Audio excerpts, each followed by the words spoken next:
بسم اللہ الرحمن الرحیم۔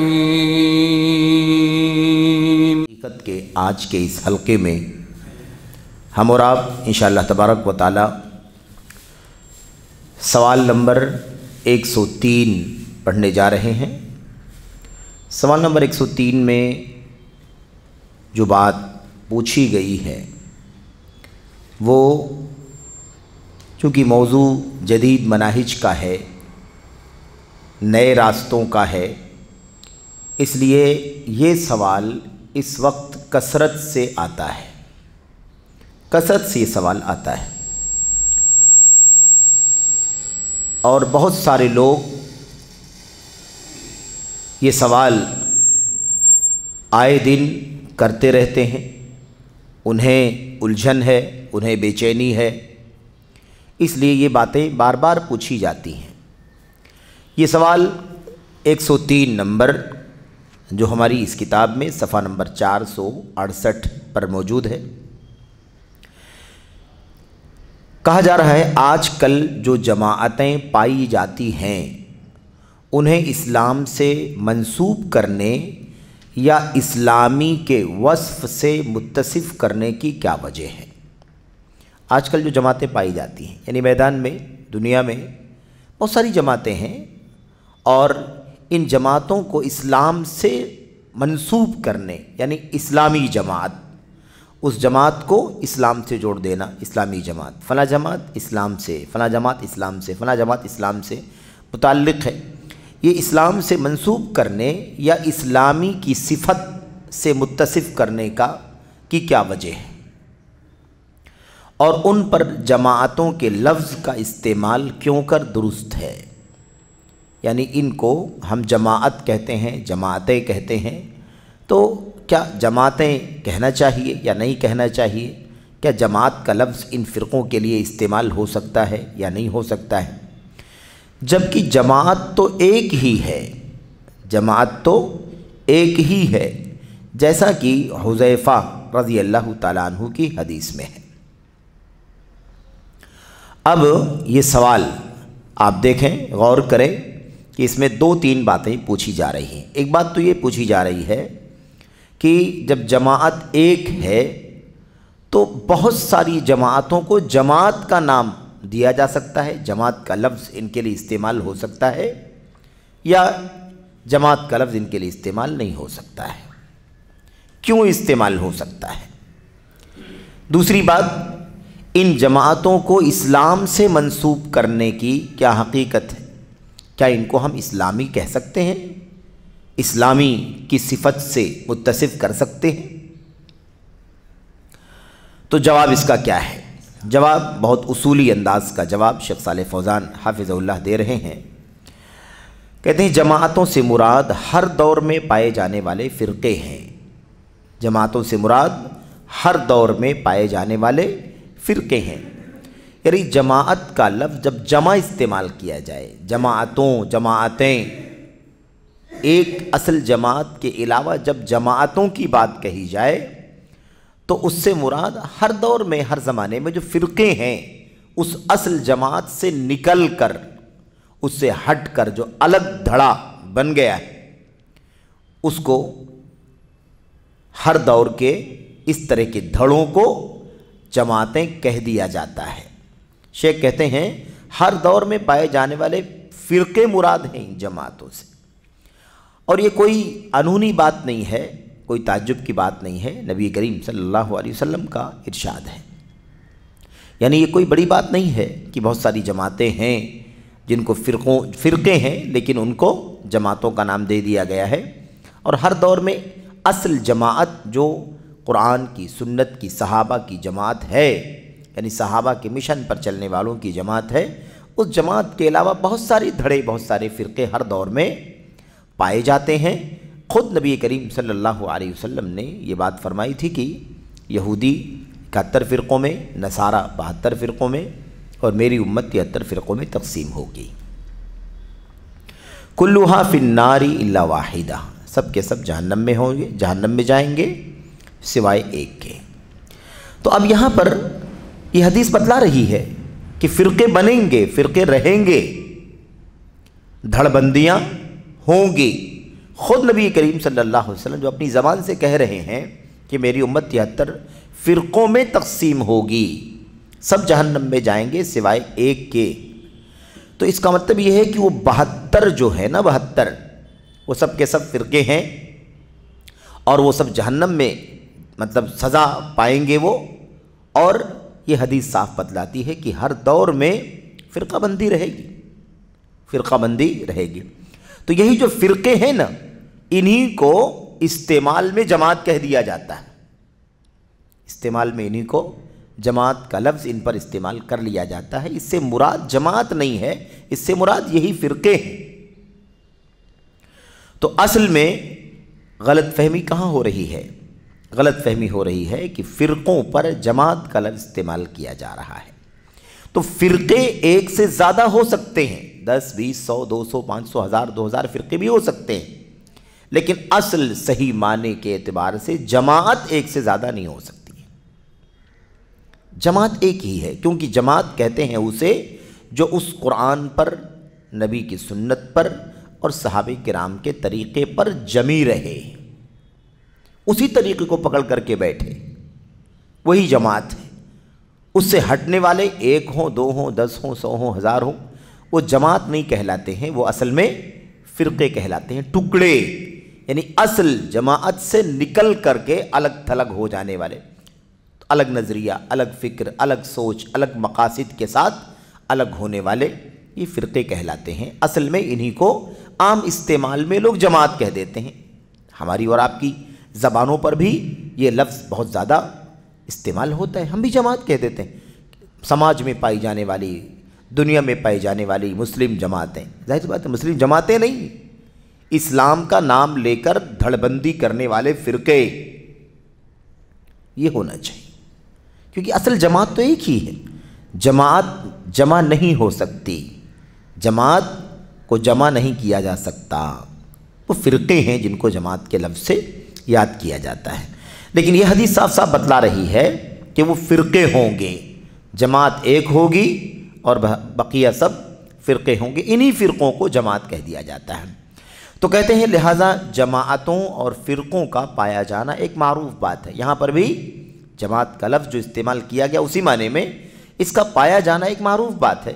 اس بارے میں نبی کریم صلی اللہ علیہ وسلم نے پیشین گوئی فرمائی تھی۔ آپ نے کہا تھا مَن یعش منکم فسیر اختلافا کثیرا، تم میں سے جو زندہ رہے گا بہت زیادہ اختلاف دیکھے گا، فسیرا ان قریب بہت جلدی بہت زیادہ اختلاف دیکھے گا۔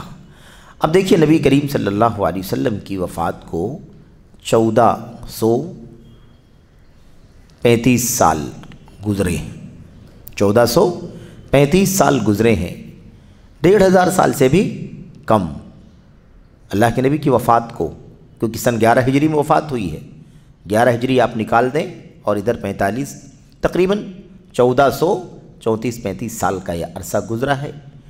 اتنے عرصے میں قیامت کب آئے گی اللہ تبارک و تعالیٰ جانتا ہے۔ اللہ کے نبی علیہ السلام کی نبوت اور رسالت، آپ کی شریعت لائی ہوئی قیامت تک کے لیے ہے۔ اب نہ کوئی شریعت آئے گی نہ کوئی نبی آئے گا، یہی قیامت تک کے لیے قرآن کریم اور نبی کی سنت، صحابہ کرام کا منہج، یہی ہدایت کا سرچشمہ اور اس کا ذریعہ ہے۔ تو 14 صدیوں میں اتنے سارے فرقے، اتنے سارے دھڑے، اتنے سارے گروہ، اتنی ساری ٹولیاں بن گئیں۔ اللہ کے نبی نے فرمایا عنقریب میرے بعد جو زندہ رہے گا بہت زیادہ اختلاف دیکھے گا۔ تو 14 صدیوں کی بات ہے یہ بھی، 14 صدی کوئی بہت زیادہ نہیں ہے، اس کے بالمقابل جو دنیا کی عمر ہے۔ اللہ تبارک و تعالیٰ خوب جانتا ہے کہ قیامت کب قائم ہوگی، ہمیں اس کا علم نہیں ہے۔ تو خلاصہ یہ ہے کہ اختلافات کی پیشین گوئی اللہ کے نبی نے کی تھی۔ اب جب اختلاف کی پیشین گوئی کی تھی تو اختلاف میں پڑھنے والے جماعت کیسے ہو جائیں گے؟ تو فرقے ہی رہیں۔ اختلاف میں پڑھنے والے، اختلاف کرنے والے، الگ تھلگ ہونے والے وہ فرقے ہیں، وہ جماعتیں نہیں ہیں، کیونکہ جماعت ایک ہے۔ اور بار بار یہ بات آئی ہے کہ جماعت ایک ہی ہے، بہت ساری جماعتیں نہیں ہیں، جماعت ایک ہے، بہت ساری جماعتیں نہیں ہیں، اس لیے کہ صراط مستقیم ایک ہے، 10 نہیں ہے، جیسا کہ شیخ ربیع ہے نا بن ہادی بن عمیر المدخلی حافظہ اللہ نے یہ بات اپنی ایک رسالے میں کہی ہے، بلکہ رسالے کا نام ہی ہے، رسالے کا عنوان کیا ہے؟ جماعت واحدۃ لا جماعات و صراط واحد لا عشرات۔ جماعت ایک ہے، جماعتیں نہیں ہیں، اور صراط مستقیم ایک ہے، 10 نہیں ہے، یا 10 نہیں ہے، عشرہ نہیں فرمایا، عشرات۔ تو جماعت ایک ہے، جماعتیں نہیں ہیں، اور صراط مستقیم ایک ہے، 10 نہیں ہے، اس لیے بہت واضح ہے، ایک راستہ ہے، اس راستے پر چلنے والے ہی جماعت ہیں، نہ وہ راستہ ایک سے زیادہ ہے اور نہ وہ ایک سے زیادہ جماعت ہے، بلکہ ایک ہی جماعت ہے۔ تو اب آپ دیکھیں کہ اس میں اب کہا یہ جا رہا ہے، کہتے ہیں کہ اللہ کے نبی نے فرمایا تم میں سے جو زندہ رہے گا بہت زیادہ اختلاف دیکھے گا۔ یہ حدیث بھی بتلاتی ہے کہ اختلافات رونما ہوں گے، فرقے بنیں گے، ٹکڑیاں بنیں گی، اصل راستے سے ہٹ کر لوگ الگ الگ رخ پر چلیں گے، الگ الگ رخ کی دعوت دیں گے، الگ الگ نظریات کو دنیا کے اندر پھیلائیں گے، اپنی اپنی سوچ کے مطابق، اپنے اپنے نظریے اور اپنے اپنے نقطۂ فکر کے اعتبار سے الگ الگ چیزیں لوگ پھیلائیں گے۔ لیکن وہ جماعت جس کے ساتھ چلنا، یعنی یہ شبہ ختم کر دیا شیخ نے کہ جماعت اور فرقے کا، اس لیے اس پر پریشان ہونے کی ضرورت بھی نہیں ہے۔ اگر کوئی کہہ بھی دے جماعتیں، اسلامی جماعتیں، تو آپ جان لیں کہ اسلامی جماعتوں سے مراد کیا ہے؟ اسلام سے نسبت رکھنے والے فرقے، اسلام سے نسبت رکھنے والے دھڑے، اسلام سے نسبت رکھنے والے گروہ، ٹولیاں۔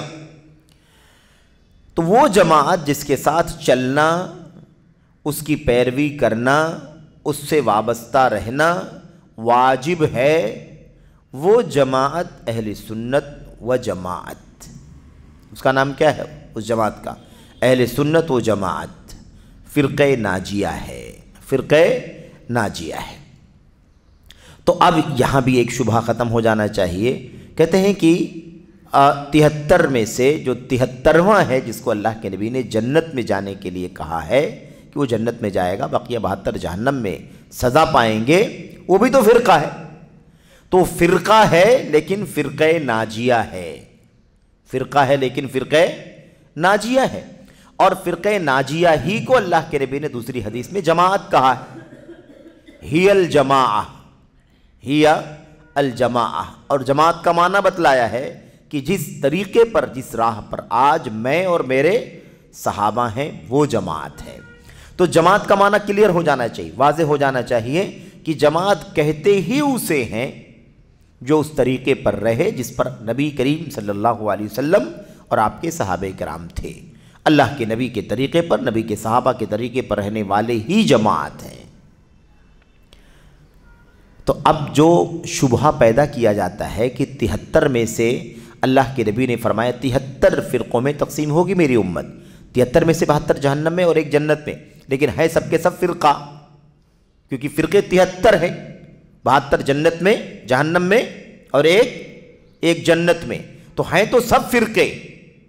لیکن یہی بات اصل میں سمجھنے کی ہے کہ اللہ کے نبی علیہ السلام نے یہ بات فرمائی کہ وہ جو 72 ہیں جو جہنم میں جانے والے ہیں وہ اس راہ پر نہیں ہے جس راہ پر میں اور میرے صحابہ ہیں، وہ اس راہ پر نہیں ہے جس راہ پر میں اور میرے صحابہ ہیں، اور 73واں اسی راہ پر ہے جس پر میں اور میرے صحابہ ہیں۔ تو میں اور میرے صحابہ جس راستے پر ہیں وہ میرے اور میرے صحابہ کے راستے پر چلنے کی وجہ سے وہی جماعت ہے، گرچہ وہ 73واں پارٹ ضرور ہے، 73واں پارٹ ضرور ہے، لیکن وہ چونکہ اللہ کے نبی کے راستے پر، صحابہ کے راستے پر چلتا ہے، اس لیے وہ جماعت ہے، اس لیے وہ کیا ہے؟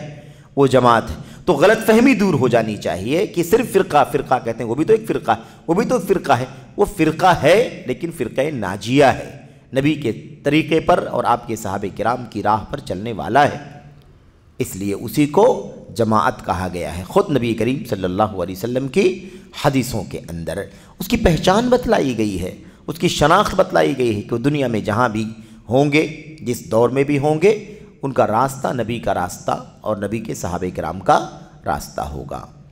تو یہ صاف لفظوں میں وہ جماعت اہل سنت والجماعت ہے، اہل السنہ والجماعت ہو گئی بات نا، جس پر میں اور میرے صحابہ ہیں، میں اور میرے صحابہ ہیں، فرقہ ناجیہ ہیں، کیونکہ رسول اللہ صلی اللہ علیہ وسلم نے ان فرقوں کو بیان کرتے ہوئے فرمایا تھا، کلھا فی النار الا واحدۃ، سب کے سب جہنمی ہوں گے سوائے ایک کے۔ قالوا من ہی یا رسول اللہ، لوگوں نے پوچھا، صحابہ نے، اے اللہ کے رسول وہ ایک کون ہوگا؟ من ہی، وہ ایک کون ہوگا؟ یہاں پر بھی یاد رکھیں اللہ کے نبی علیہ الصلوۃ والسلام سے صحابہ نے جب سوال کیا تو آپ نے یہ نہیں کہا ما ہیا، صحابہ نے کہا من ہیا، یہ کون لوگ ہیں، یہ کون لوگ ہیں؟ قال، اللہ کے نبی نے فرمایا، ما انا علیہ الیوم واصحابی، وہ راستہ جس پر آج میں ہوں اور میرے صحابہ کرام ہیں، اس پر چلنے والے، سمجھ رہے ہیں نا؟ تو صحابہ نے من کے ذریعے سوال کیا اور نبی نے ماں کے ذریعے سے جواب دیا، یعنی کیا مطلب؟ لوگوں کو حق پر پہچاننے کے لیے اس راستے پر پرکھنا ضروری ہے، لوگوں کو حق پر ہیں کہ نہیں ہے اس کی پرکھ کرنے کے لیے اس راستے کی پرکھ کرنا ضروری ہے کہ اس راستے پر ہے یا نہیں ہے۔ اگر اس راستے پر ہیں تو وہ حق پر ہیں اور جنت میں جانے والے ہیں، جماعت ہیں، اور اگر وہ اس راستے پر نہیں ہے تو اس کا مطلب یہ ہے کہ وہ حقیقت میں اس راہ پر نہیں ہے جو راہ جنت تک لے جانے والی راہ ہے۔ تو بہرحال یہاں پر دیکھیں کہ اللہ کے نبی علیہ الصلوۃ والسلام نے صاف صاف یہ بات بتلا دی کہ وہ جماعت اس لیے ہیں کہ وہ میرے اور میرے صحابہ کے راستے پر چلتے ہیں، تو میرے اور میرے صحابہ کے راستے پر چلنے والے ہیں، اس لیے وہ جماعت ہے، اس لیے وہ جنت میں جائیں گے، اس لیے وہ ناجیہ ہیں، اس لیے وہ اہل السنت ہیں، اس لیے وہ جماعت ہیں، اس لیے وہ طائف منصورہ ہیں، اس لیے وہ غربا ہیں۔ یہاں غربا بھی ہیں، آپ دیکھیے یہ جماعت جو غربا کے نام سے کوئی جماعت اور فرقہ بن جائے اس کی بات نہیں ہو رہی ہے۔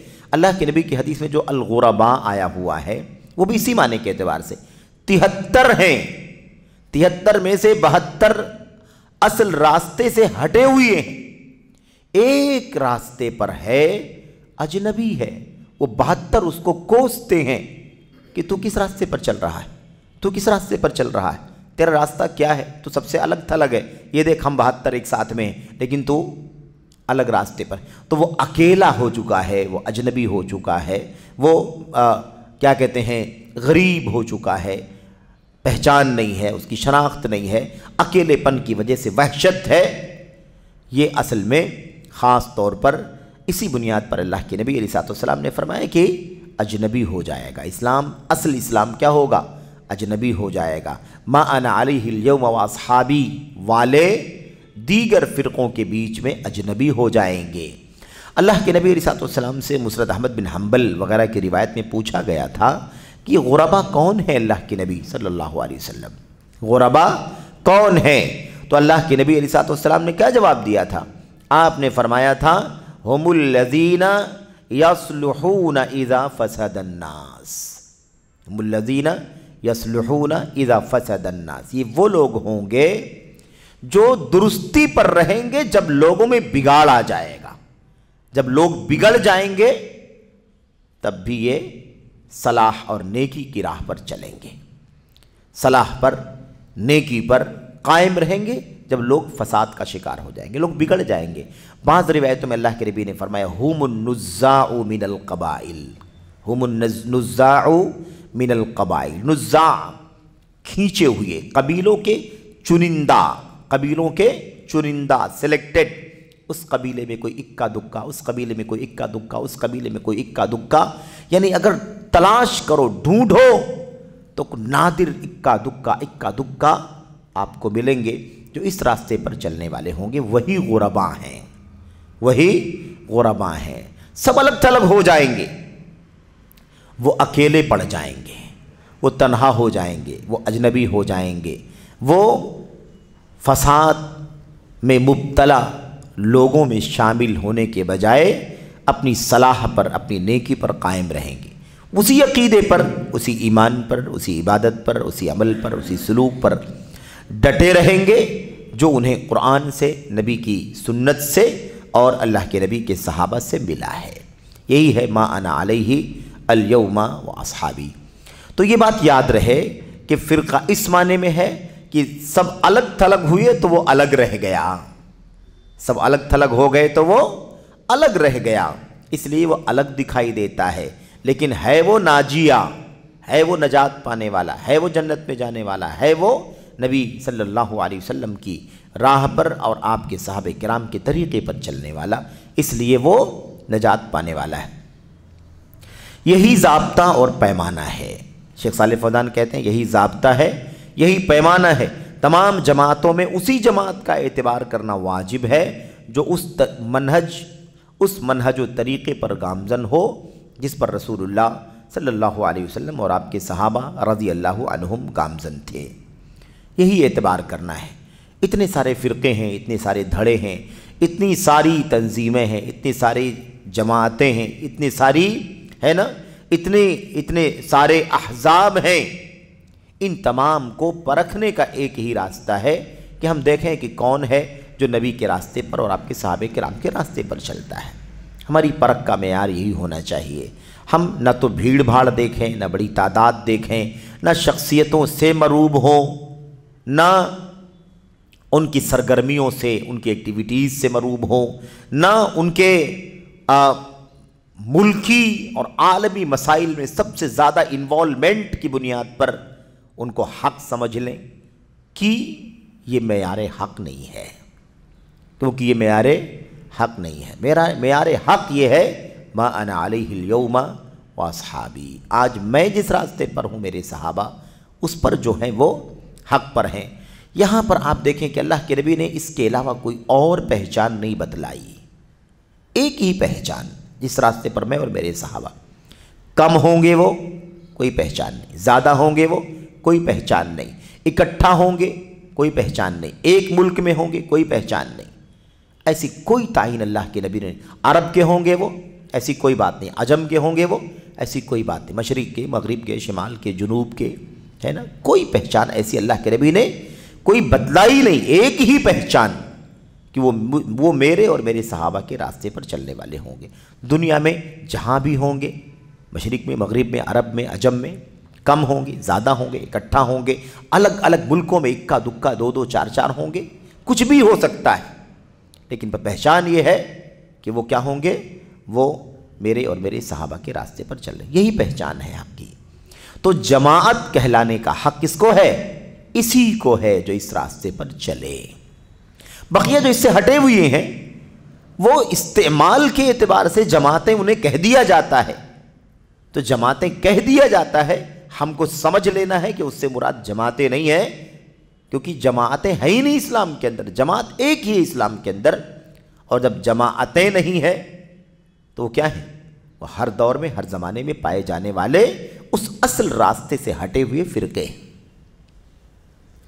یہ شبہہ اور یہ کنفیوژن ختم ہو جانی چاہیے۔ بہت سارے یقیناً مسلمان ہمارے بھائی سادہ لو بھولے بھالے حق کی جستجو میں، حق کی تلاش میں پریشان سرگرداں واقعی الجھن میں رہتے ہیں، بے چینی میں رہتے ہیں، سوچتے ہیں کہ بھائی اتنے سارے لوگ ہیں، وہ دیکھو اپنا جھنڈا لگاتا ہے، وہ دیکھو اپنا اسٹیج لگاتا ہے، وہ دیکھو اپنا بینر لگاتا ہے، وہ دیکھو اپنے آپ کو ریز کرتا ہے، وہ دیکھو اپنا وجود، اپنا نام منوانے کے لیے نہ جانے کیسے کیسے ہتھ کنڈے راستے اختیار کرتا ہے۔ سمجھ میں نہیں آتا کہ کون حق پر ہے اور کون حق پر نہیں ہے، کس سے جوائن ہو جاؤں، کس سے اٹیچ ہو جاؤں، کس سے ساتھ جاؤں، کس کے سے وابستہ ہو جاؤں، کس کے ساتھ گھل مل جاؤں، کس سے سنوں، کس سے سیکھوں، کس سے پڑھوں، کس کے ساتھ چلا جاؤں، کنفیوز ہے۔ ایک ہی راستہ ہے کہ کوئی معیار آپ بنائے ہی نہیں، آپ اپنی طرف سے کوئی معیار طے کرے ہی نہیں، کسی کے بتائے ہوئی کسی معیار کو ہرگز معتبر تسلیم کریں ہی نہیں، ایک ہی ہے، ایک ہی جس پر میں اور میرے صحابہ تھے۔ سب کو لوٹ کر کے جتنے بھی فرقے ہیں، جتنے بھی دھڑے ہیں، کوئی کتنی بھی اونچی اونچی بات کر لے، اپنی میجورٹی، اپنی تعداد، اپنی بزرگی، اپنی بڑائی اور ملک اور وطن اور کارکردگی اور سرگرمیاں اور کارنامے اور خدمات، کوئی کچھ بھی گنائے، ایک ہی بات ہے، جب یہ نقطہ آئے، یہ ٹکڑا آخر میں آئے گا نا اللہ کے نبی علیہ الصلوۃ والسلام کی حدیث میں کہ جس پر میں، جنت پہ جانے والا کون ہے؟ اس راستے پر چلنے والے جس پر آج میں اور میرے صحابہ ہیں، کہ سب کو پلٹ کر کہاں جانا پڑے گا؟ اسی پیچھے کی طرف۔ کیا راستہ ہے نبی کا؟ کیا راستہ ہے نبی کے صحابہ کا؟ تو کوئی سلفی مانے نہ مانے، سلفیت کے لفظ سے چڑھے نہ چڑھے، نفرت کرے، اسے خواہی نہ خواہی پلٹ کر سلف ہی کی طرف جانا ہے، سلف ہی کی طرف جانا ہے، کیونکہ اللہ کے نبی علیہ الصلوۃ والسلام نے یہی لفظ استعمال کیا ہے، جس پر آج میں اور میرے صحابہ ہیں، یہی سلف ہیں، یہی سلف ہیں۔ اللہ کے نبی علیہ الصلوۃ والسلام امام السلف ہیں، راس السلف ہیں، قائد السلف ہیں، ہے کہ نہیں، اسوۃ السلف ہیں، اور آپ کے صحابہ یہ سلف ہیں۔ کیا مطلب؟ اسی وقت نبی کے ساتھ میں ہی رہے نا وہ صحابہ کرام۔ اللہ تعالیٰ فرماتا ہے وَالسَّابِقُونَ الْأَوَّلُونَ مِنَ الْمُهَاجِرِينَ وَالْأَنصَارِ، وہ پہلے والے، ایک دم اسٹارٹ والے، سبقت کرنے والے، پیش رہنے والے، اول مہاجرین اور انصار، انہی کی بات ہم کر رہے ہیں۔ یہی اللہ کے نبی کے صحابہ، اللہ کے نبی کے صحابہ کی دو ہی کیٹیگری، مہاجرین اور انصار، یا تو مہاجر ہیں مکے سے جو گئے، اور یا تو انصار ہیں، یہ نبی کے صحابہ ہیں۔ اور اولین، سابقین اولین ہیں، یہ امت کا پہلا بیچ ہے، یہ صحابہ کرام کا، انصار اور مہاجرین اور انصار۔ تو مسئلہ یہ ہے، انہی کے بارے میں اللہ تبارک و تعالیٰ کیا فرماتا ہے؟ والذین اتبعوہم بإحسان، اور ان کے سچے پیروکار، احسان کے ساتھ پیروی کرنے والے، یعنی اخلاص کے ساتھ، من وعن، جیسے وہ تھے ویسے ہی ان کے راستے پر چلنے والے، بھلائی کے ساتھ، خیر کے ساتھ، رضی اللہ عنہم ورضوا عنہ، اللہ ان سے راضی ہو چکا ہے، وہ اللہ سے راضی ہو چکے ہیں۔ وَأَعَدَّ لَهُمْ جَنَّاتٍ تَجْرِي تَحْتَهَا الْأَنْهَارُ، اللہ تبارک و تعالیٰ نے ان کے لیے جنتیں تیار کر رکھی جس کے نیچے نعمتیں، جس کے نیچے نہریں جاری ہیں۔ اللہ تبارک و تعالیٰ نے فرمایا دنیا میں اللہ ان سے راضی ہے، وہ اللہ سے راضی ہیں۔ آخرت پہ کیا ملے گا؟ اللہ تعالیٰ نے ان کے لیے جنتیں تیار کر رکھی ہیں جن کے نیچے نہریں جاری ہوں گی، وذالک، اس میں وہ ہمیشہ ہمیش رہیں گے، اس میں وہ ہمیشہ ہمیش رہیں گے، وذالک هو الفوز العظیم، یہ سب سے بڑی کامیابی۔ تو اسی لیے یہی ایک جماعت ہے۔ جماعتوں کا لفظ اگر استعمال ہو تو فوراً آپ کا ذہن منتقل ہو جانا چاہیے کہ فرقوں کی بات چل رہی ہے، کیونکہ جماعت یعنی حق پر چلنے والا ایک ہی طبقہ ہے۔ نبی نے فرمایا، اتنے سارے فرقوں کا ذکر کیا، اور آپ نے فرمایا جنت میں جانے والی جماعت ہوگی۔ جنت میں جانے والی کون ہوگی؟ من ہم یا رسول اللہ، کون ہے وہ؟ ہی الجماع، وہ جماعت ہے۔ اور جماعت کون ہے؟ جو میرے اور میرے صحابہ کے راستے پر چلنے والے۔ یہ ساری حدیثیں اکٹھا کر دیں تو بالکل ہے نا روزے روشن کی طرح یہ بات واضح ہو جاتی ہے کہ جماعت کا معنی کیا ہے، فرقوں کا معنی کیا ہے، اور اتنے سارے دھڑوں کا، اتنے سارے فرقوں کا حکم کیا ہے اللہ تبارک و تعالیٰ کے دین کے اندر۔ کیا کوئی اپنے نام کے ساتھ جماعت لگا لے، رجسٹریشن کرا لے، اور آپ کاغذات بنوا لے، تو کیا اس کی بنیاد پر وہ جنتی جماعت بن جائے گا؟ ما انا علیہ اليوم واصحابی، جس پر آج میں اور میرے صحابہ ہیں۔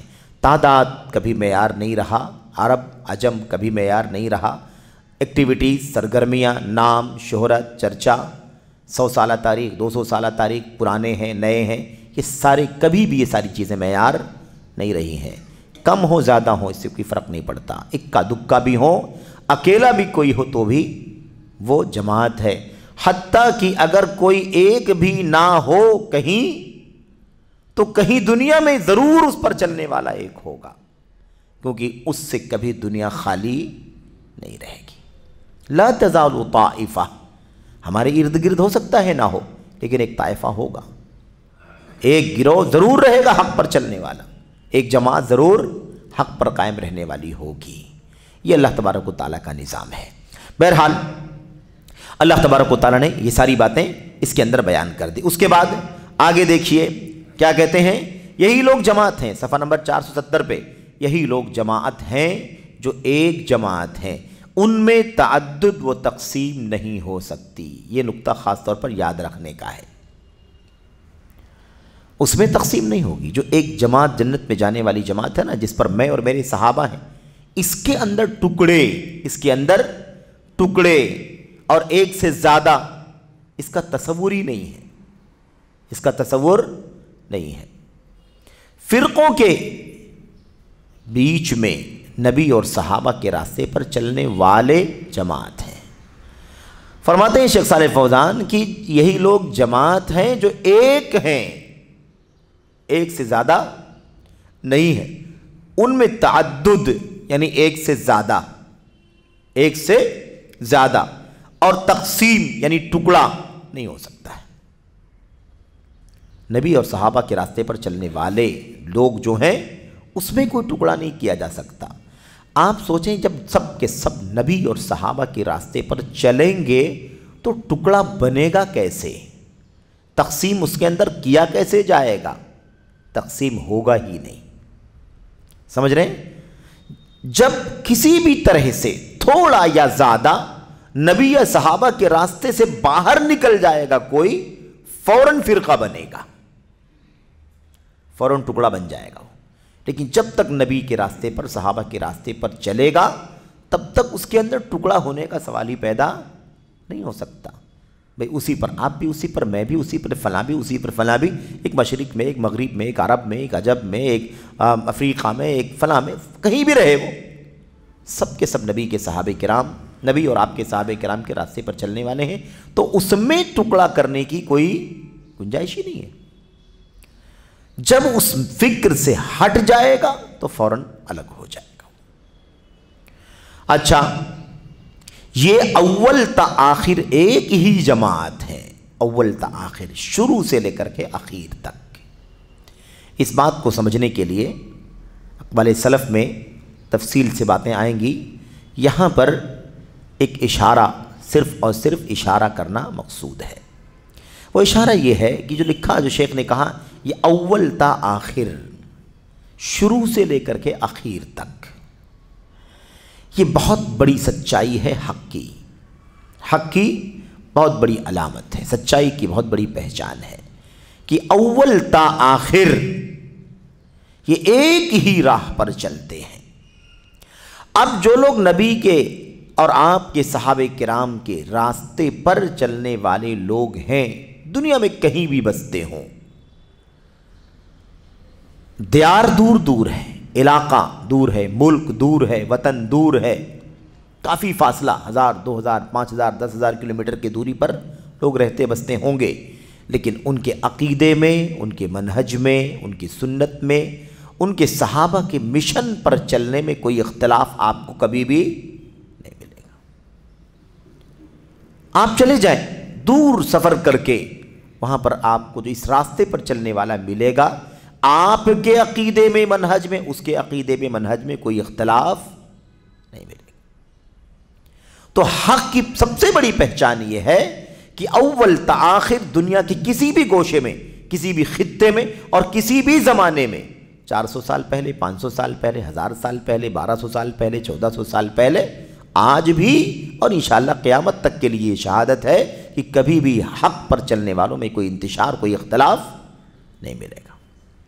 سب کے سب سنت کی راہ پر، سب کے سب صحابہ کی راہ پر ہے، اس لیے کوئی اختلاف آپ کو نہیں ملے گا۔ یہ حق کی سب سے بڑی دلیل ہے کہ کتنا بھی دور دراز آپ چیک کرنے جائیں، آپ کو کوئی انتشار، کوئی اختلاف نہیں ملے گا، اس لیے کہ کوئی سورس ہی نہیں ہے نا، ایک ہی سورس ہے، ایک ہی مرکز ہے، ایک ہی نقطہ ہے، اسی پر رہنا ہے۔ بقیہ اس سے ہٹنے والے، جب وہ اس سے ہٹ کر کے ایک نیا راستہ نکال سکتے ہیں تو اس کے اندر سے کوئی نکل کر نیا راستہ کیوں نہیں نکال سکتا ہے؟ دوسرا دھڑا، تیسرا دھڑا، چوتھا دھڑا، پانچواں دھڑا، صبح شام دھڑے نکلتے ہیں۔ بہت سارے اختلافات جماعت کے اندر بھی سننے میں آتے ہیں، لیکن یہ سارے اختلافات تنظیمی ٹائپ کے اختلاف ہیں۔ آج بھی دنیا کے کسی بھی خطے میں صرف وطن عزیز ہندوستان کی یا پڑوسی ملک کی بات نہیں کرتے، دنیا کی کسی بھی گوشے میں تنظیمی اختلاف ہو سکتا ہے، سارے تنظیمی اختلاف کے باوجود بھی اصل راستہ جو منہج کا، سنت کا راستہ ہے، اس پہ کوئی اختلاف نہیں ہے۔ تنظیمی طور پر اختلاف کرتے ہیں اور یہ ہو سکتا ہے کیونکہ اس کا تعلق نظریات سے، اس کا تعلق سوچ سے ہے، اس کا تعلق بعض مقاصد اور اہداف سے ہے، لیکن یہ حق کا جو اصل راستہ ہے، سنت کا، صحابہ کا راستہ، اس میں کبھی کوئی اختلاف نہیں رہا۔ جس سے ہمارا تنظیمی اختلاف بھی ہے، اس کے ساتھ جب ہم بیٹھتے ہیں تو منہج میں ہم بھائی بھائی ہوتے ہیں، اور یہی وہ چیز ہے جس کی بنیاد پر وہ تنظیمی اختلاف بھی ہمارے درمیان ایسی دراڑ نہیں پیدا کر پاتا جس کا اثر ہمارے منہج اور عقیدے پر پڑ جائے۔ تو بہرحال کیا کہتے ہیں، اول تا آخر ایک ہی جماعت ہیں۔ اللہ تبارک و تعالیٰ فرماتا ہے والذین جاءوا من بعدہم یقولون ربنا اغفر لنا ولإخواننا الذین سبقونا بالایمان ولا تجعل فی قلوبنا غلا للذین آمنوا ربنا انک رؤوف رحیم۔ اللہ تبارک و تعالیٰ نے اس آیت کریمہ میں وہ حقیقت بیان فرمائی ہے کہ اہل ایمان سچے منہج پر، سچی راہ پر چلنے والے، ان کے دلوں میں کبھی کوئی کدورت، کوئی کینہ نہیں ہوتا۔ ہم بعد میں آئے ہیں، پہلے والوں کے لیے مغفرت کی دعا کرتے ہیں، اور وہ ہمارے لیے، ہم آنے والے جو بعد میں آنے والے تھے، وہ ہمارے لیے ہدایت اور توفیق کی دعا کرتے تھے کہ اللہ تعالیٰ جو لوگ آ رہے ہیں انہیں حق اور ہدایت کی توفیق عطا فرما، اور یہ جا چکے ہیں تو بعد والے ان کے لیے مغفرت کی دعا کرتے ہیں۔ بھائی بھائی ہیں صحیح ایمان اور عقیدے اور منہج پر اکٹھا ہونے کی وجہ سے۔ تو والذین جاءوا من بعدہم، اور ان کے لیے جو ان کے بعد آئیں، جو کہیں گے کہ اے ہمارے پروردگار ہمیں بخش دے، اور ہمارے ان بھائیوں کو بھی جو ہم سے پہلے ایمان لا چکے ہیں۔ ہے کہ نہیں؟ ہم حوالے دیتے ہیں کہ نہیں دیتے؟ ہم اتنے سارے امت کے صحابہ، تابعین، تبع تابعین، ائمہ، محدثین، فضلاء، فقہا، اور مختلف ہے نا علوم کے مختلف میدانوں کے جیالوں کا نام لیتے ہیں، رحمت کی دعائیں کرتے ہیں، مغفرت کی دعائیں کرتے ہیں، رحمت اللہ علیہ، رحمہ اللہ، ہم کتنی دعائیں کرتے ہیں۔ تو یہ اصل میں پہچان ہے۔ صاحب کہتے ہیں کہ ہمیں بخش دے اور ہمارے ان بھائیوں کو بھی جو ہم سے پہلے ایمان لا چکے ہیں، اور ایمانداروں کی طرف سے ہمارے دل میں کینہ اور دشمنی نہ ڈالنا۔ یہ بھی بہت بنیادی چیز ہے۔ یہ بھی دعا کرتے ہیں کہ کسی بھی صورت میں ایمان والوں کے سلسلے میں ہمارے دل میں کوئی کینہ پیدا نہ فرمانا، کوئی کینہ پیدا نہ ہونے پائے۔ اے ہمارے رب، بے شک تو شفقت اور مہربانی کرنے والا ہے۔ تو اللہ تبارک و تعالیٰ کا یہ فضل ہے، اس کا انعام ہے، اس کا احسان ہے کہ اصل جماعت نبی کی سنت اور صحابہ کی راہ پر چلنے والوں کے درمیان اول سے لے کر آخر تک کوئی اختلاف نہیں ہے۔ اول سے آخر تک کوئی اختلاف نہیں ہے، ہم ایک ہی راہ پر چلتے ہیں۔ ہم نے کبھی بھی وہ اصحابی کہا نا، ما انا علیہ و اصحابی، اس پر آج میں اور میرے صحابہ ہیں، ہم نے کبھی بھی صحابہ کرام کو بھی نہیں بانٹا، صحابہ کرام کو ہم نے کبھی نہیں بانٹا۔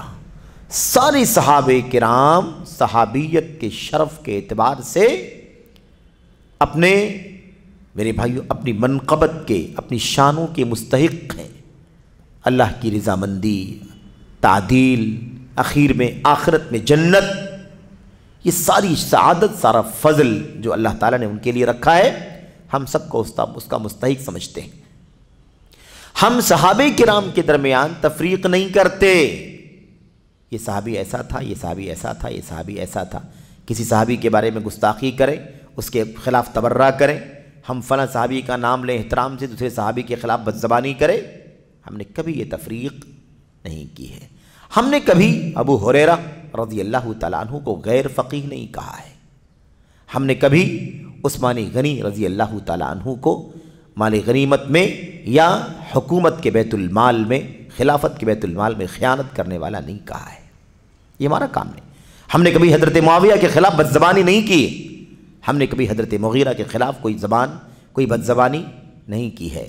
ہم نے میرے بھائیوں اللہ کے نبی کے صحابہ کرام میں کوئی تفریق نہیں کی. ہم نے کبھی نہیں کہا کہ ابو بکر عمر عثمان رضی اللہ تعالیٰ عنہم اجمعین نے حضرت علی بن ابی طالب کا حق مارا ہے. ہم نے کبھی نہیں کہا. ہم یہ جانتے ہیں کہ سب کے سب اللہ تبارک و تعالیٰ کی تعدیل کے نتیجے میں سب کے سب عدالت والے ہیں. ہم نے کبھی یہ نہیں کہا کہ سارے صحابہ سے اللہ راضی نہیں ہوا ہے، بلکہ ہمارا عقیدہ ہے سارے صحابہ سے اللہ راضی ہے. جو صحابیت کا شرف پائے ان کو اللہ تعالیٰ کی رضوان بھی اللہ تعالیٰ کا رضوان بھی ملا، اللہ تعالیٰ کی رضامندی بھی ملی. ہم نے کبھی نہیں کہا کہ صلح حدیبیہ کے موقع پر جو 1400 صحابہ کرام تھے اللہ تعالیٰ صرف ان سے راضی ہے اور کسی سے راضی نہیں ہے. ہم نے کبھی یہ بھی نہیں کیا کہ جو بعد میں اخیر میں سال 2 سال اللہ کے نبی کی وفات سے سال 2 سال پہلے 3 سال پہلے فتح مکہ کے موقع پر یا اس کے بعد اسلام لایا ہے نا، وہ صحابیت کے مقام کے اعتبار سے اس کی کوئی اہمیت نہیں ہے. نہیں، صحابیت کا شرف ایک نگاہ اللہ کے نبی کو دیکھنا یا ملاقات کر لینا. دیکھنے کی شرط ضروری نہیں ہے، کبھی نابینا بھی ہو سکتا ہے صحابی، اللہ کے نبی کو نہ دیکھا ہو. حضرت عبداللہ بن ام مکتوم رضی اللہ تعالیٰ عنہ نے اللہ کے نبی کو نہیں دیکھا لیکن صحابی تھے، اس لیے ملاقات کا لفظ استعمال کرو، جیسا کہ حافظ ابن حجر رحمۃ اللہ علیہ نے ملاقات کا لفظ من لقی النبی، جس نے اللہ کے نبی سے ملاقات کی. ملاقات الگ چیز ہے، اس میں دیکھنا ضروری نہیں ہے. آدمی نابینا ہے لیکن سامنے بیٹھا ہوا گفتگو ہو رہی ہے، ملاقات ہے یہ. تو اللہ کے نبی علیہ الصلوۃ والسلام کی صحابیت کا شرف اللہ تعالیٰ کی طرف سے رضامندی کا، جنت کی بشارت کا، سب کا حقدار بنا دیتا ہے. درجات مختلف ہو سکتے ہیں، اس میں انکار نہیں ہے ہمیں. جو درجہ ابو بکر صدیق کا ہے وہ کسی صحابی کا نہیں، جو درجہ عمر بن خطاب کا ہے وہ ابو بکر کے علاوہ کسی اور صحابی کا نہیں ہے، جو عثمان غنی کا ہے ابو بکر عمر کے بعد وہ مقام کسی اور صحابی کا نہیں. یہ اپنی جگہ پر فرق مراتب، فرق درجات ضرور ہے، لیکن صحابیت کے شرف میں سب ایک ہیں. اس لیے ہم نے کبھی یہ فرق نہیں کیا، یہ ہمارا کام نہیں ہے. اس لیے جماعت وہ ہے جو نبی کے طریقے پر اور نبی کے صحابہ کرام کے راستے پر چلے. اب جو لوگ صحابہ کرام کو بانٹ کر کے الگ الگ کر دیں وہ کہاں سی جماعت اور کہاں کی جنت کی حقدار بن سکتے ہیں. صحابہ کرام میں تفریق کرنے والے، نبی نے یہ نہیں فرمایا میرے صحابہ میں سے کون جو میرے راستے پر چلیں گے اور میرے صحابہ میں سے فلاں فلاں کے راستے پر چلیں گے. نہیں، میرے راستے پر اور میرے صحابہ کے راستے پر. اب جو لوگ اسلام کے نام لیوا خود صحابہ کرام کے حق کو ماننے کو تیار نہیں، صحابہ کرام کے مقام کو صحیح معنوں میں تسلیم کرنے کو تیار نہیں ہے، اس میں تفریق کرنا، اس میں الگ الگ حکم لگانا، الگ الگ انداز کے تبرے کی حد تک ہے نا، علم، تقوی، نیکی، ہر اعتبار سے ان کے خلاف بدزبانیاں کرنے والے بھلا وہ کب نبی اور صحابہ کے راستے پر چلنے والے ہو سکتے ہیں؟ دعوے داریاں ہو سکتی ہیں لیکن سچائی اس کے علاوہ ہے، اس کے برخلاف ہے. اس لیے یہ بات اچھی طرح سے ذہن و دماغ میں بیٹھ جائے. بڑے بڑے معیار قائم کر لیے گئے حق کے، لیکن حق کا کوئی معیار نہیں. جماعت ایک ہی ہے جو نبی اور صحابہ کے راستے پر چلنے والی. کیا کہا؟ یہی وہ جماعت ہے. شیخ صالح فوزان کہتے ہیں نیچے، یہی وہ جماعت ہے جو رسول گرامی صلی اللہ علیہ وسلم کے عہد مبارک سے لے کر قیامت تک پھیلی ہوئی ہے. ٹھیک ہے، نبی کی راہ اور نبی کے صحابہ کی راہ پر چلنے والے اسی وقت سے تسلسل کے ساتھ ہیں دنیا کے اندر، باقی ہیں اور اس دور میں بھی آج بھی ہیں، کل بھی رہیں گے، قیامت تک یہ جماعت رہے گی جو نبی اور صحابہ کے راستے پر چلنے والے ہیں. یہ اہل سنت وہ جماعت ہیں، سنت پر چلنے والے اور صحابہ کرام کی راہ پر ڈٹے رہنے والے، اسی پر جمے رہنے والے. اور جو جماعتیں اس کے خلاف ہیں ان کا کوئی اعتبار نہیں. یہاں بھی یاد رہے، جو جماعتیں کہا، سوال چل رہا نا جماعت کا، شیخ نے واضح کر دیا جماعتیں اگر کہا جا رہا ہے تو اس سے مراد ہر دور کی فرقے ہیں. اس لیے اب اس میں نہیں پریشان ہونے کی ضرورت ہے کہ کیوں جماعتیں کہہ دیا گیا، کیوں جماعتیں کہہ دیا گیا۔ ٹھیک ہے، جماعت کا لفظ صرف ایک ہی جگہ استعمال ہو سکتا ہے، اور وہ بھی اصل ایک سنگل واحد کے ساتھ میں جماعتوں کا لفظ استعمال نہیں ہو سکتا، لیکن اگر استعمال ہو رہا ہے عام بول چال کے اندر تو سمجھ لینا چاہیے کہ اس سے مراد فرقے ہیں، اس سے مراد فرقے ہیں۔ تو اس لیے یہاں پر بھی مراد کیا ہے اس سے؟ فرقے۔ جو جماعتیں اس کے خلاف ہیں، یعنی جو فرقے بن گئے اس کے خلاف ہیں، ان کا کوئی اعتبار نہیں، اگرچہ وہ اسلامی نام رکھ لیں، اگرچہ وہ اسلامی نام رکھ لیں۔ نام اسلامی رکھا ہے، لیکن وہ عقیدہ جو نبی کا تھا صحابہ کا تھا، جو منہج جو نبی کا تھا صحابہ کا تھا، وہ اصول جو نبی کا تھا صحابہ کا تھا، وہ نہیں ہے، وہ ان کے یہاں نہیں ہے۔ ایسی صورت میں آپ بتائیے کیا اسلامی لگانے سے وہ برحق ہو جائے گی؟ اسلامی لگانے سے کوئی تبدیلی نہیں ہوگی سوائے نام کی تبدیلی کے۔ نام تبدیل ہے، نام اسلامی ہے، لیکن اصل میں اعتبار ناموں کا نہیں ہے، اصل اعتبار حقیقتوں کا ہے۔ کیا واقعی وہ اللہ کے نبی کے طریقے پر اور اللہ کے نبی کے صحابہ کرام کے راستے پر ہیں؟ یہ اصل معیار ہے، اور اگر ہیں وہ تو پھر الگ ہونے کی ضرورت کہاں ہے؟ اگر ہے وہ اسی راستے پر تو الگ ہونے کی ضرورت نہیں ہے۔ اسی لیے جتنے بھی فرقے، جتنے بھی اہداف، جتنے بھی احزاب یا جتنے بھی دھڑے بن رہے ہیں، آپ دیکھیں گے جب یہ دھڑے بنتے ہیں نا تو ان کے ساتھ ان کے اہداف بھی ہوتے ہیں، ان کی فیچرز بھی ہوتے ہیں، ان کے مقاصد بھی ہوتے ہیں۔ ہماری یہ جماعت فلاں کرے گی، فلاں کرے گی، فلاں کرے گی، اس کا یہ نظریہ، اس کی یہ سوچ، اس کا یہ مشن اس طرح سے واضح ہوتا ہے، اس سے معلوم پڑ جاتا ہے۔ ہم نے اس سے پہلے آپ کے سامنے الاخوان المسلمون کا تذکرہ ان کی ویب سائٹ کے ذریعے سے کیا تھا۔ آپ نے دیکھا نا کہ یہ جو دھڑا وجود میں آیا ہے، اس کا نظریہ ہے باقاعدہ، اس کے اپنے افکار ہیں، 8 مقاصد کو لے کر کے چلتی ہے، یہ 8 مقاصد کو لے کر کے چلتی ہے، اور میدان میں جو ان کی سرگرمیاں دکھائی دیتی ہیں ان میں 2 ہی 4 سرگرمیاں ہیں، اور وہ بھی سب کی سب کتاب کے، سنت کے، صحابہ کرام کے منہج کے خلاف۔ اس لیے اسلامی لگانے سے کیا ہوگا؟ اسلامی لگانے سے کچھ نہیں بدلے گا سوائے نام کے، اگرچہ وہ اسلامی نام رکھ لیں یا جماعت الدعوہ کہلائیں۔ دعوت کا لفظ بڑا مقدس ہے، دعوت کا لفظ بڑا مقدس ہے، تبلیغ کا لفظ بڑا مقدس ہے، تو دعوت و تبلیغ، دعوت و ارشاد کا لفظ بڑا مقدس ہے۔ دعوت کا مشن انبیاء کا مشن ہے، تبلیغ کا مشن انبیاء کا مشن ہے، ارشاد کا مشن، اصلاح کا مشن انبیاء کا مشن ہے، تواصی بالحق، حق کی وصیت کرنے کا مشن، امر بالمعروف نہی عن المنکر کا مشن انبیاء کا مشن ہے۔ بڑا مقدس، بڑے مقدس الفاظ ہیں یہ، اس لیے ان کا استعمال لوگ کرتے ہیں، ان کا استعمال لوگ کرتے ہیں۔ ناموں میں یہ الفاظ ملتے ہیں ہمیں، لیکن ناموں سے حقیقتوں کا پتہ نہیں چلتا، ناموں سے حقیقتوں کی پہچان نہیں ہوتی، حقیقتوں کو دیکھ کر کے ناموں کی سچائی کا پتہ چلتا ہے۔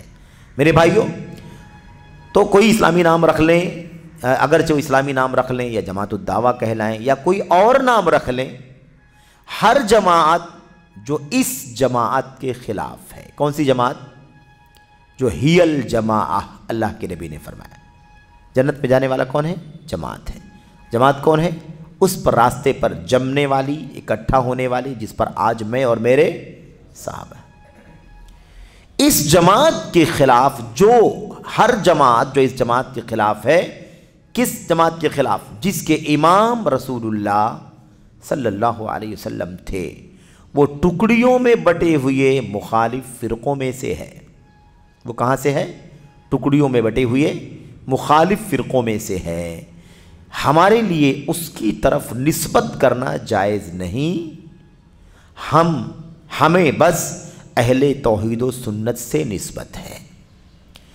اب اتنی ساری وضاحت کرنے کے بعد سوال دیکھیں، سوال میں کیا تھا؟ ایک تھا اتنی ساری جماعتیں جو پائی جاتی ہیں انہیں اسلام سے منسوب کرنے کا کیا، اسلام سے منسوب کرنے یا اسلامی کے وصف سے متصف کرنے کی کیا وجہ ہے؟ اس کا جواب شیخ نے یہاں تک دیا۔ پہلے یہ بتلایا کہ کہ اتنے سارے فرقے، اتنے سارے دھڑے جو جماعتیں اسلام کے نام پر پائی جاتی ہیں، اس کی کیا حقیقت ہے، اس کی حقیقت کیا ہے، اس کا معنی کیا ہے، یہ واضح کیا۔ اس کے بعد جب یہ واضح ہو گیا تو یہ بات بھی واضح کر دی کہ نام اسلامی لگا لے، نام دعوت سے جوڑ دے، نام تبلیغ سے جوڑ دے، نام کسی اور لفظ کے ساتھ نام رکھ لیں، ان ناموں سے کچھ نہیں ہوتا۔ جو اصل جماعت کے خلاف ہے وہ مخالف فرقوں میں سے ہے، وہ مخالف فرقوں میں سے ہے، اور اس کی طرف نسبت کرنا ہمارے لیے جائز نہیں، اس کی طرف نسبت کرنا ہمارے لیے جائز نہیں۔ یہاں پر ایک چھوٹی سی وضاحت بھی ضروری ہے۔ کبھی کبھی بعض نام صفاتی ہوتے ہیں، بعض نام کیا ہوتے ہیں؟ صفاتی ہوتے ہیں، بعض نام نسبتی ہو جاتے ہیں، اس سے کوئی فرق نہیں پڑتا۔ ایک شخص کے ایک سے زیادہ نام ہوتے ہیں، اصل نام ایک ہوتا ہے اور صفاتی نام ایک سے زیادہ ہوتے ہیں، تو ایسی صورت میں وہ کئی ایک صفات ہونے کی وجہ سے وہ شخصیت الگ نہیں ہو جاتی۔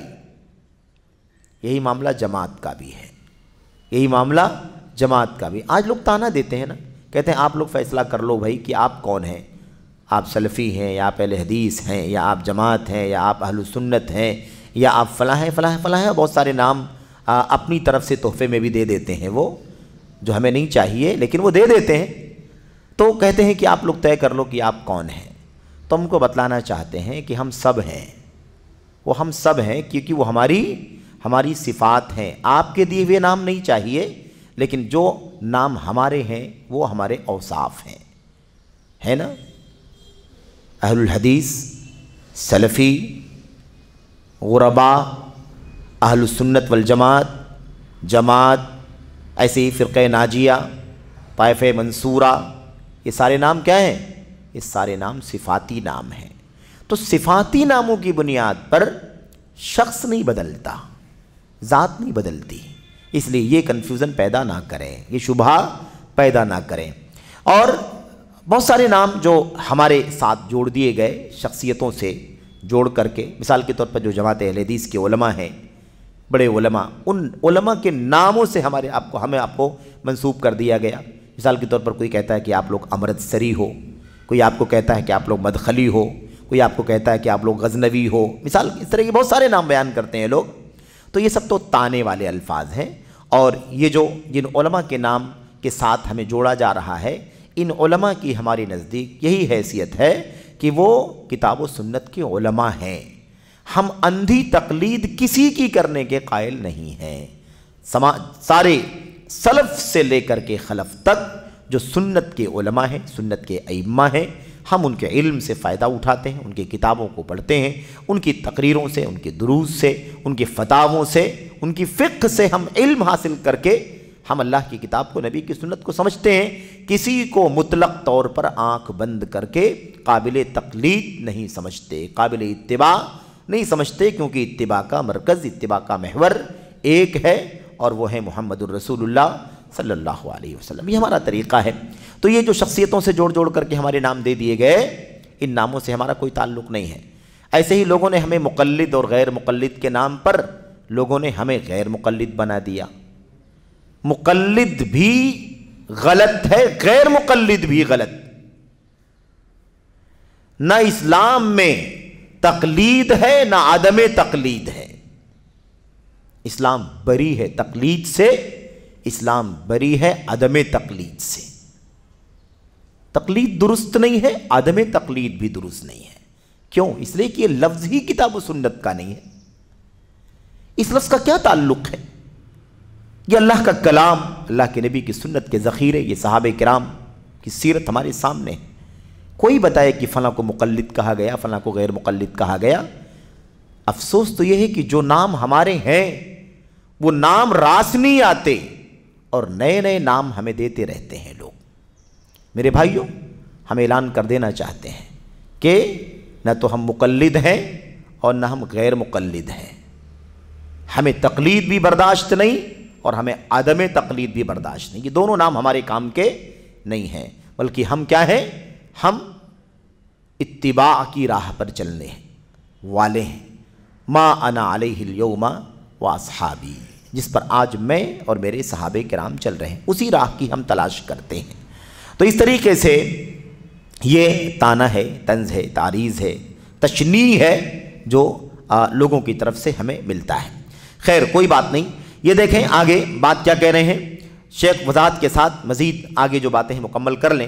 کہتے ہیں کہ جن کے امام وہ ٹکڑیوں میں بٹے ہوئی مخالف فرقوں میں سے ہیں، ہمارے لیے اس کی طرف نسبت کرنا جائز نہیں ہے، ہمیں بس اہل توحید و سنت سے نسبت ہے۔ اللہ تعالیٰ فرماتا ہے اہدنا الصراط المستقیم صراط الذین انعمت علیہم، ہمیں سیدھا راستہ دکھا، جن کو ان لوگوں کا راستہ جن پر تیرا انعام ہوا ہے، اپنے انعام یافتگان کا راستہ، انعام یافتگان کا راستہ۔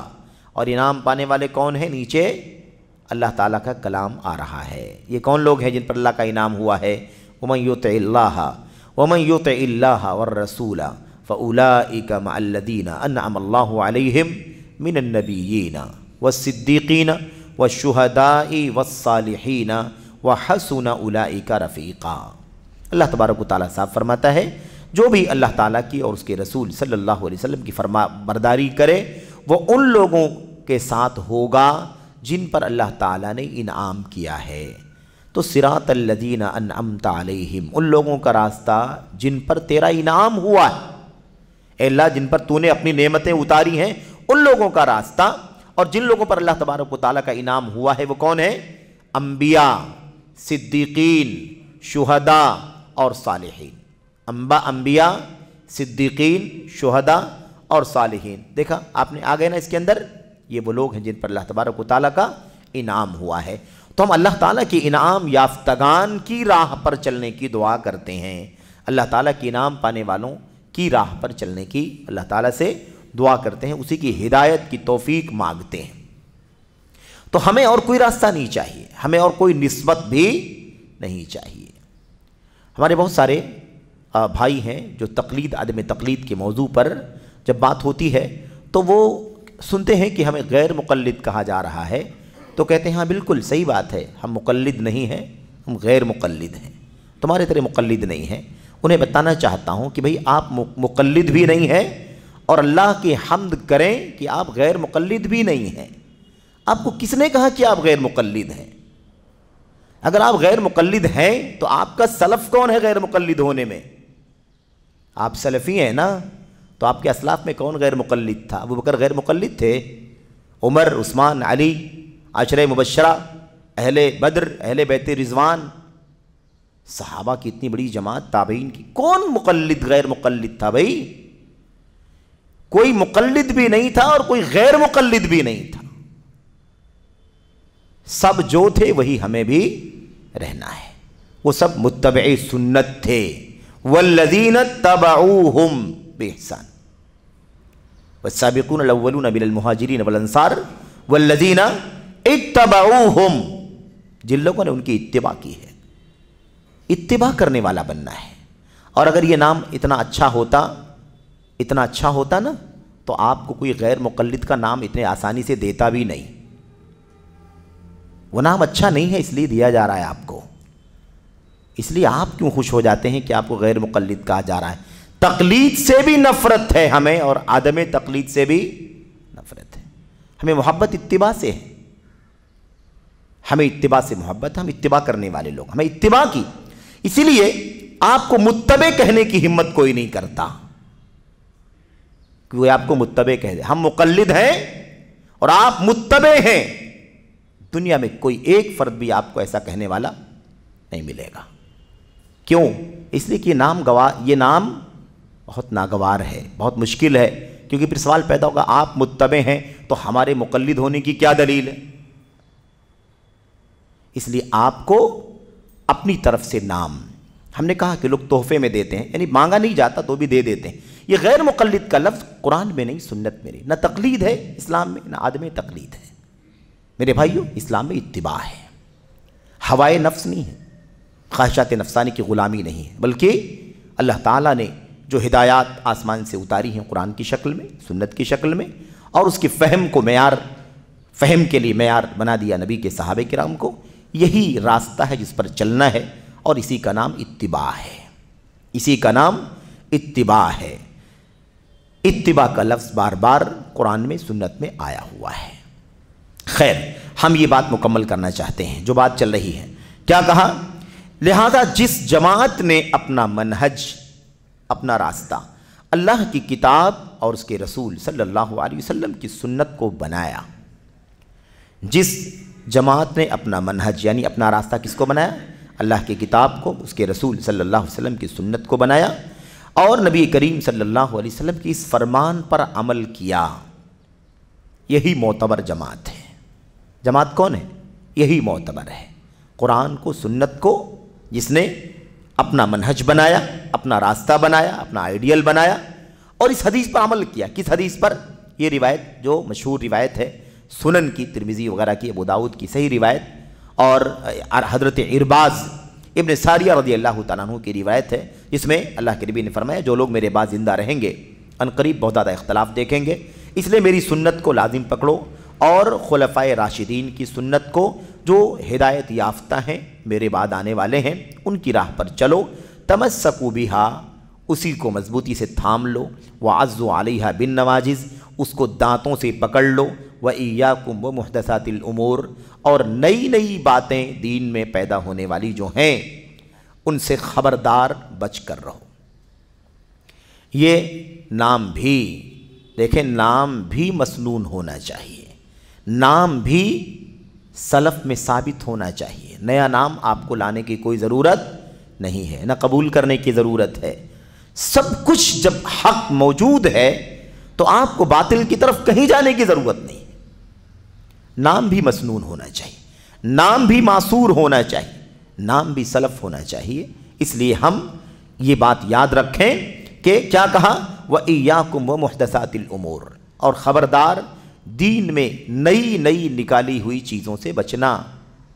تو دین میں نئی نکالی ہوئی چیزوں سے بچنا، اس کے اندر عقائد بھی ہیں، اعمال بھی ہیں، منہج بھی ہے، سلوک بھی ہے، نام بھی ہے. نیا نام بھی نہیں چاہیے، نیا نام بھی نہیں چاہیے. وہ نام جس کا سلف نہ ہو وہ نام ہمیں نہیں چاہیے. اس نام سے جو تقلید کا لفظ اور عدم تقلید کا لفظ، مقلد غیر مقلد وغیرہ کا لفظ آیا، یہ لفظ ایسا ہے اور یوں کہہ لیں کہ اس قدر یعنی کہہ لیجئے کہ ناپسندیدہ ہے کہ اللہ کی کتاب میں، نبی کی سنت میں اس لفظ کو کہیں جگہ ہی نہیں دی گئی. یہ لفظ خالی ہے، اس لفظ سے اللہ کا کلام، اللہ کے نبی کا فرمان خالی ہے. تو بہرحال کہنے کا مطلب یہ ہے کہ یہ چیز ہمیں اچھی طرح معلوم ہو جائے کہ جو اس مشن پر چلنے والے ہیں، قرآن، اللہ کے نبی کی سنت اور یہ حدیث جو اس حدیث کے اندر بیان کی گئی ہے، یہی معتبر جماعت ہے. اس پر چلنے والی جماعت ہی معتبر جماعت ہے. سوال میں ہی پوچھا گیا نا کہ کون سی جماعت ہے جس کی اتباع کرنی چاہیے، جس کے پیچھے پیچھے چلنا چاہیے. جیسا کہ شیخ نے کیا سوال کرنے والے نے کیا سوال کیا؟ جماعتوں کا لفظ استعمال کرنا کیوں کر درست ہے؟ جماعت تو ایک ہی ہے، جیسا کہ حضرت حذیفہ رضی اللہ عنہ کی حدیث میں آیا ہوا ہے. تو یہاں پر یاد رہے کہ یہی جو ایک جماعت ہے، اصل جماعت وہی جماعت، بقیہ سب فرقے ہیں، اور اس کے علاوہ جتنی بھی جماعتیں ہیں ان کا کوئی اعتبار نہیں ہے، بلکہ وہ مخالف جماعت ہے، مخالف جماعت ہے. اس کے علاوہ جتنی بھی جماعتیں نکلتی ہیں، دھڑے نکلتے ہیں یا گروہ نکلتے ہیں، وہ سب کے سب کیا ہیں؟ بلکہ وہ مخالف جماعت یعنی اصل جماعت کے خلاف. اور حق سے دور و نزدیک ہونے میں یہ فرقے مختلف ہیں. یہ بات البتہ یاد رکھیں کہ حق سے دور ہونے اور نزدیک ہونے کے اعتبار سے یہ فرقے مختلف ہیں. یعنی یہ سارے فرقے جو حق سے دور ہیں، ایسا نہیں ہے کہ سب ایک ہی کیٹیگری کے ہیں.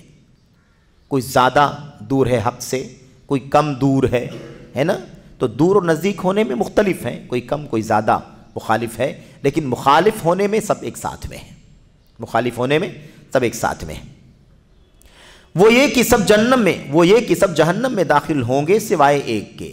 اس میں سب ایک ہیں کہ سب کو اللہ تبارک و تعالیٰ بطور سزا جہنم میں داخل کرے گا. اور یہ بات بھی اس سے پہلے آ چکی ہے کہ اس میں یہ مقصد نہیں ہے بولنے کا کہ یہ 72 کے 72 جہنم میں داخل ہوں گے تو ہمیشہ ہمیش کے لیے جہنمی ہو جائیں گے.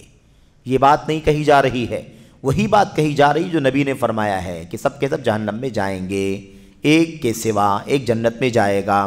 72 کے 72 جہنم میں جائیں گے. اب جس کی حق سے دوری اتنی زیادہ ہو کہ اس کے عقیدے کا فساد ہو، اس کا عقیدہ ہی کتاب و سنت کے خلاف نہ ہو، اور وہ اس بات کا حقدار ہو کہ جہنم میں گیا ہے تو ہمیشہ ہمیں جہنم میں رہے، تو ہمیشہ ہمیں جہنم میں رہے۔ لیکن اگر کسی کے یہاں اتنا انحراف نہیں ہے، اتنا دوری نہیں ہے کہ اس کا عقیدہ ایسا ہو کہ وہ جہنم میں ہمیشہ ہمیشہ رہنے والا عقیدے والا ہو، بلکہ گمراہیاں ہیں، انحراف ہے، اور اس کی سزا جہنم میں اسے مل جائے گی، اور اس کے بعد اسے باہر نکالا جائے گا، تو اپنی سزا پا کر کے وہ جنت سے، جہنم سے نکل کر جنت میں داخل کیا جائے گا، لیکن اپنے انحراف کی وجہ سے اسے جہنم میں داخل کیا جائے گا۔ تو جہنم میں داخل ہونا یہ تو طے ہے اللہ کے نبی کی زبان سے، لیکن ہمیشہ ہمیشہ رہنے کی کوئی بات نہیں ہے۔ جو ایسا ہوگا کہ ہمیشہ ہمیں جہنم میں رہے، وہ ہمیشہ ہمیشہ رہے گا، اور جو ایسا گمراہ، ایسا منحرف نہ ہو کہ جہنم میں ہمیشہ ہمیشہ رہے، تو اسے جہنم میں سزا دینے کے بعد نکالا جائے گا، اور اس کے بعد وہ اپنی سزا بھگتنے کے بعد جنت کا مستحق بنایا جائے گا، جنت میں داخل ہوگا، جنت کا حقدار ہوگا۔ تو یہ بات اس لیے واضح کرنا ضروری ہے کیونکہ لوگ کہتے ہیں کہ سب کو جہنمی بنا دیتے ہیں، آپ لوگ سب کو جہنمی بناتے ہیں اپنے آپ کو، پھر نام لے کر کے کہ فلاں فرقہ کا جہنمی ہے، ہمیشہ ہمیں جہنم، کسی نے نہیں کہا کہ ہمیشہ ہمیش سارے کے سارے فرقے جہنمی ہوں گے، نبی نے خود نہیں فرمایا کہ سب کے سب ہمیشہ ہمیش کے لیے جہنمی ہوں گے، تو کوئی کیسے اس بات کا حق رکھتا ہے کہ وہ کسی کو ہمیشہ ہمیش کے لیے جہنمی ہونے کی بات کرے؟ اور یہ تو ویسے بھی درست نہیں، دلائل کی حد تک، نصوص کی حد تک ہمیں بات کرنے کی اجازت ہے، اس کے آگے کسی کو بھی آگے بڑھنے کی گنجائش نہیں ہے۔ اس حوالے سے اس سوال کے جواب میں ایک دو چھوٹے حاشیے ہیں، اسے بھی آپ جلدی میں پڑھ لیں تاکہ یہ بات مکمل ہو جائے۔ دیکھیے صفحہ نمبر 469 پہ، صفحہ حاشیہ نمبر 1 میں یہ بات بیان کی گئی ہے۔ یہاں کہا گیا تھا کہ یہی پیمانہ ہے، یعنی اللہ کے نبی کی سنت پر، صحابہ کرام کے راستے پر رہنا، یہی حق کی پہچان ہے، اسی کو جماعت کہا جاتا ہے۔ شیخ نے کہا تھا یہی ضابطہ اور پیمانہ ہے، یعنی تمام جماعتوں میں اسی جماعت کا اعتبار کرنا واجب ہے جو اس منہج و طریقے پر گامزن ہو جس پر رسول صلی اللہ علیہ وسلم اور آپ کے صحابہ تھے، یہ کہا گیا۔ اس پر حاشیہ نمبر 1 میں دیکھیں، علامہ البانی رحمۃ اللہ علیہ کا ایک قول نقل کیا گیا ہے۔ علامہ محمد ناصر الدین الالبانی رحمہ اللہ فرماتے ہیں، سلف سے نسبت کا دعویٰ کرنے والی تمام جماعتیں، سلف سے نسبت کا دعویٰ کرنے والی تمام جماعتیں اگر منہج سلف کے مطابق عمل نہ کریں تو یہ محض ان کا زبانی دعویٰ ہے۔ ایک حقیقت کی وضاحت ہے، ایک حقیقت کی وضاحت کہ اللہ کے نبی صلی اللہ علیہ وسلم سے نسبت ہے، نبی کے صحابہ کرام سے نسبت ہے، یہ دعویٰ ہے، لیکن دعوے کے بعد عمل میں نہیں ہے۔ اگر یہ چیز دعوے کے بعد اگر یہ چیز عمل میں نہیں ہے تو ایسی صورت میں یہ صرف زبانی دعویٰ مانا جائے گا، حقیقت سے اس کا کوئی تعلق نہیں ہوگا۔ اس میں یہ پیغام دے رہے ہیں کہ ہم سب بھی اس بات کو اپنے ذہن و دماغ میں رکھیں کہ صرف زبانی دعووں سے کچھ نہیں ہونے والا، سچ مچ ہمیں اللہ کے نبی کی سنت اور نبی کے صحابہ کرام کی راہ کی تلاش کرنا اپنی زندگی کے ہر مسئلے میں ضروری ہے، عقیدے عبادات سے لے کر ادنا سے ادنا مسئلے میں یہ مشن ہمارے ہاتھ سے جانے نہ پائے، یہ ہمیں شیخ علامہ البانی رحمۃ اللہ علیہ نصیحت کر رہے ہیں۔ اس کے بعد دیکھیں صفحہ نمبر 470 پہ حاشیہ نمبر 1 میں کیا کہا تھا؟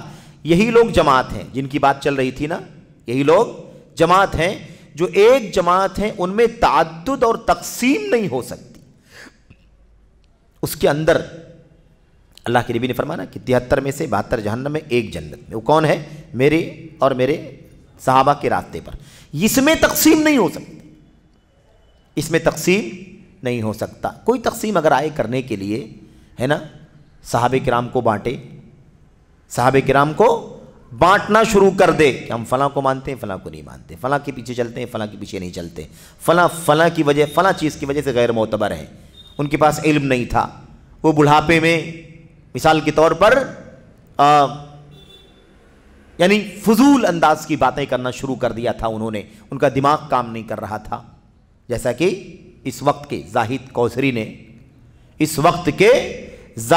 کوثری نے عبد الفتاح ابو غدہ کے استاذ زاہد حلمی کوثری جہمی عقیدے کا آدمی، اس نے حضرت انس بن مالک رضی اللہ تعالیٰ عنہ کے بارے میں کیا کہا؟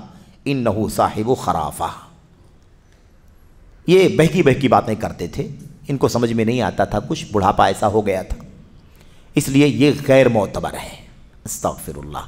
بہرحال اس شخص نے، اس ظالم نے نبی کے صحابہ، تابعین، تبع تابعین، ائمہ، محدثین، امام بخاری، مسلم، امام، سارے ائمہ، بڑی تعداد میں ائمہ، اور آگے چلتے چلتے امام ابن تیمیہ، امام ابن القیم، کسی کو بھی نہیں چھوڑا، سب پر اپنا جہمیت کا اور بدعت کا نشتر چلاتا چلا گیا۔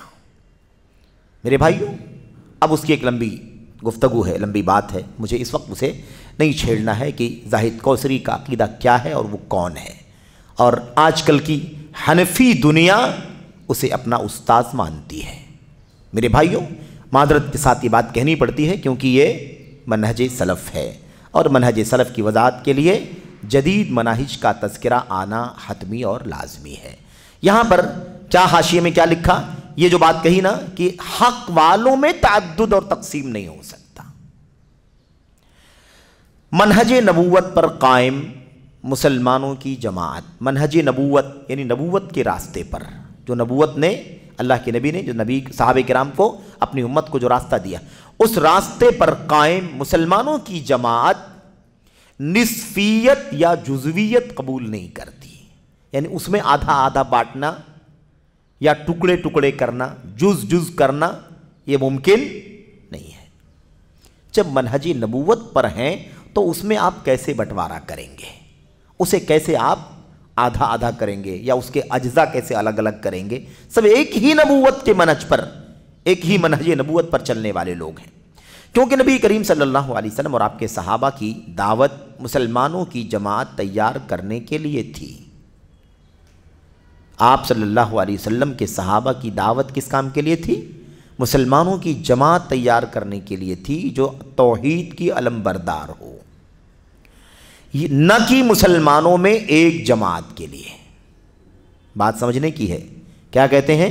کہتے ہیں آپ نبی کریم صلی اللہ علیہ وسلم اور آپ کے صحابہ کرام کی دعوت جو تھی وہ مسلمانوں کی جماعت تیار کرنے کے لیے تھی جو توحید کے علم بردار ہو، کسی ایک دھڑے کے لیے نہیں تھی، سارے مسلمانوں کو ایک راستے پر لانے کے لیے تھی کہ سب کے سب توحید کے علم بردار بن جائیں۔ یہ ان کی دعوت تھی، اور یہی مسلمان ہیں، یہی اصل مسلمان۔ اب یہ لفظ آج تو نہیں استعمال کیا جا سکتا، یہی مسلمان ہے، کیونکہ یہ مسلمان ہے تو آج تو ہر ایک اپنے آپ کو مسلمان کہتا ہے، لیکن کون سا مسلمان؟ اتنے سارے فرقے ہو گئے تو مسلمان کون سا؟ اسی لیے تو ہم اپنے آپ کو نبی کے صحابہ کرام کے راستے پر جمانے کی بات کرتے ہیں، جمانے کی تلاش، جمنے کی کوشش کرتے ہیں، اسی مشن کی اور اسی روشنی کی تلاش کرتے ہیں، کیونکہ اسلام کی شکلیں آج لوگوں نے بدل دی ہیں۔ اسلام کا دعویٰ بہت سارے لوگ کرتے ہیں، لیکن اسلام کے بعد الگ فکر، الگ نظریہ، الگ فرقہ، الگ دھڑا، یہ سب سے بڑا مسئلہ بنا ہوا ہے۔ تو یہی مسلمان ہے، یعنی کیا مطلب؟ اصلی مسلمان، اصل اسلام پر، خالص اسلام پر چلنے والے مسلمان، یہی طائفہ منصورہ ہیں، یعنی وہ جماعت جن کی اللہ تعالیٰ کی طرف سے مدد ہوگی، یہی فرقہ ناجیہ ہیں، یہی سلف صالح ہیں، اور یہی اس کے مثل طریقے پر ہیں جس پر نبی کریم صلی اللہ علیہ وسلم اور آپ کے صحابہ کرام تھے۔ ٹھیک ہے؟ اور آپ صلی اللہ علیہ وسلم نے انہی کو لازم پکڑنے کا حکم دیا ہے، ان سے جدا یا الگ تھلگ ہونے سے منع کیا ہے۔ اسی طرح ان سے فرقہ بندی کرنے سے بھی منع فرمایا، یعنی ان سے الگ تھلگ ہونا ہمارے لیے درست نہیں ہے۔ یہی اصل ہے جو اصل اسلام پر چلنے والے ہیں۔ اب جب تک اصل اسلام تھا، کوئی فرقہ نہیں، کوئی ٹولی نہیں، کوئی الگ عقیدہ نہیں، الگ نظریہ نہیں، تب تک مسلمان کہنا کافی تھا، اسلام کی نسبت کرنا کافی تھا۔ لیکن آج اسلام کے نسبت کے ساتھ نہ جانے کتنے انحرافات، نہ جانے کتنی گمراہیاں جڑ گئی ہیں، اس لیے اب یہ طے کرنا ضروری ہے کہ اسلام تو کون سا اسلام، وہ خالص اسلام، اور مسلمان تو کون سے مسلمان؟ جو مسلمان اسی راستے پر چلتے ہیں جس پر نبی اور آپ کے صحابہ کرام چلتے تھے، وہ حق پر چلنے والے۔ یہ باتیں آپ کے سامنے حکم الانتماء، یہ کتاب ہے شیخ بکر بن عبداللہ ابو زید رحمۃ اللہ علیہ کی، اس کتاب سے یہ باتیں پیش کی گئیں۔ آخری بات، دوسرا نمبر حاشیہ کیا ہے؟ یہ اہل سنت والجماعت ہیں، جو جماعت